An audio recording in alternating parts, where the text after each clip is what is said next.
Sugeng enjing kula aturaken dumateng para rawuh kawilujengan kabakaswarasan katenteman kabagyan awit sih rahmating Gusti ingkang ngurwatani jagat.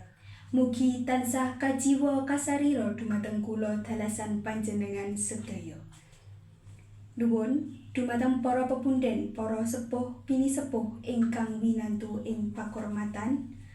Para pangemban-pangembating praja satriyaning nagari ingkang pantes sinudarsana, para rawuh kakung miwah putri ingkang bagya mulya. Sumangga kula dherekaken mujukaken raos syukur wonten ngarsa dalem Allah Subhanahu wa taala ingkang sampun paring mapinten-pinten kanikmatan, karahmatan saha kanugrahan. Satemah kula lan panjenengan sedaya saged kempal wonten ing rika lenggahan menika saperlu mahargya adicara tedhak siten Dik Faisal nun inggih putra saking Bapak Sudibyo saha Ibu Tri. Kula minangka sesulih saking kulawarga Bapak Sudibyo ngaturaken wilujeng rawuh ugi ngaturaken agunging panuwun awit rawuhipun panjenengan. Para rawuh ingkang kinurmatan, kula ingkang jinijer minangka pranatacara keparenga badhe ngaturaken menggah urut rerencaning adicara ingkang badhe kalampahan. Adicara ingkang sepisan nuni inggih pambuka. Adicara kaping kalih inggih menika atur pambagya harja. Kalajengaken adicara ingkang kaping 3 inggih menika wosing adicara. Lajeng adicara ingkang pungkasan inggih menika panutup. Mekaten menggah rantamaning adicara ingkang badhe lumampah wonten ing rikalenggahan menika. Mugi-mugi adicara ingkang sampun karantam saged lumampah kanthi rancak winantu barokahipun Gusti. Amin. Para rawuh ingkang kinurmatan, keparenga kula atur bilih upacara tedhak siten menika minangka salah satunggaling upacara adat tradisi tiyang Jawi kangge pralambang nalika bocah nembe mlampah sepisanan. Tedhak siten menika asalipun saking kalih tembung. Ingkang sepisan inggih menika tedhak tegesipun mudhun utawi mandhap, saha siten saking tembung siti ingkang tegesipun lemah. Satemah tedhak siten menika nggadhahi teges ngidakake sikil ing lemah Pretiwi. Ngengeti wekdal ingkang sampun tunggap siang, langkung prayogi menawi adicara menika enggal dipun wiwiti. Dumapak ing adicara ingkang kaping sepisan inggih menika pambuka. Sumangga adicara dipun wiwiti kanthi waosan basmalah kula dherekaken. Bismillahirrahmanirrahim. Matur nuwun, mugi-mugi kanthi waosan donga kala wau adicara saged lumampah kanthi sae nir ing sambi kala. Menggah adicara ingkang kaping kalih inggih menika atur pambagya harja dumateng panjenenganipun Bapak Sudibyo utawi ingkang sesulih kula sumanggaaken.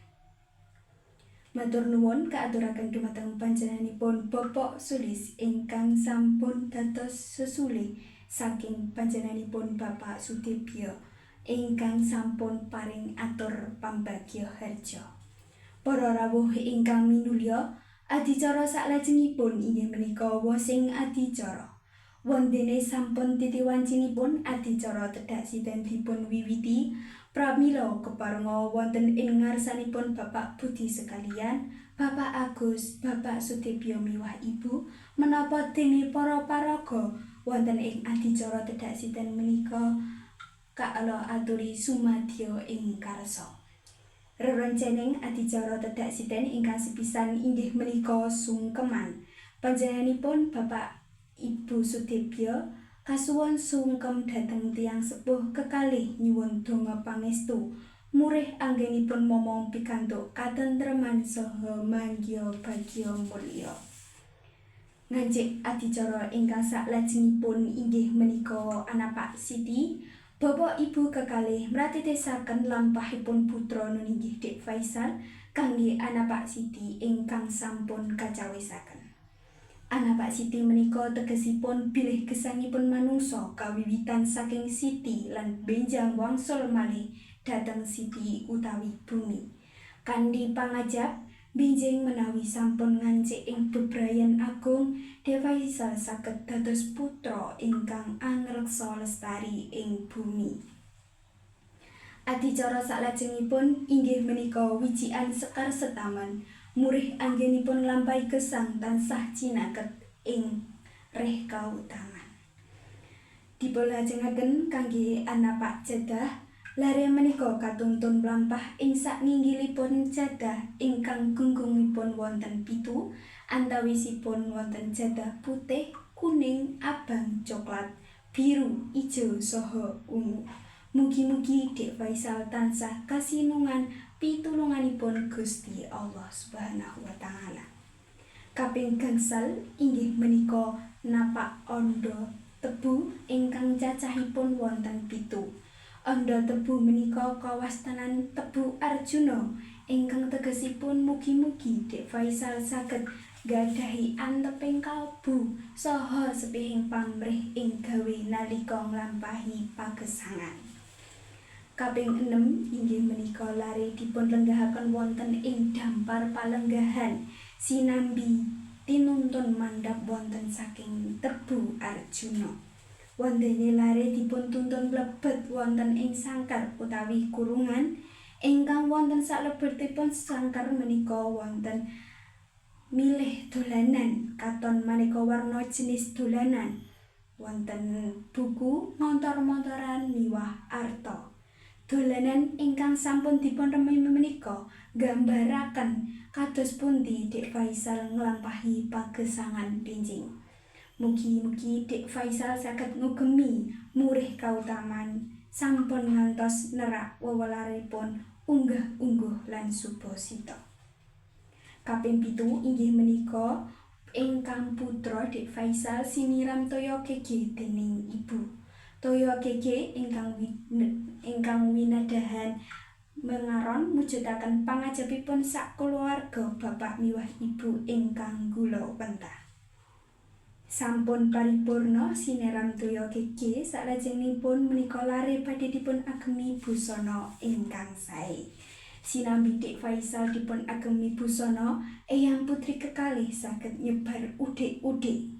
Nyebar udik-udik menika minangka pralambang supados lare remen anggenipun tetulung, sedekah sarta ikhlas nalika weweneh ing tiyang.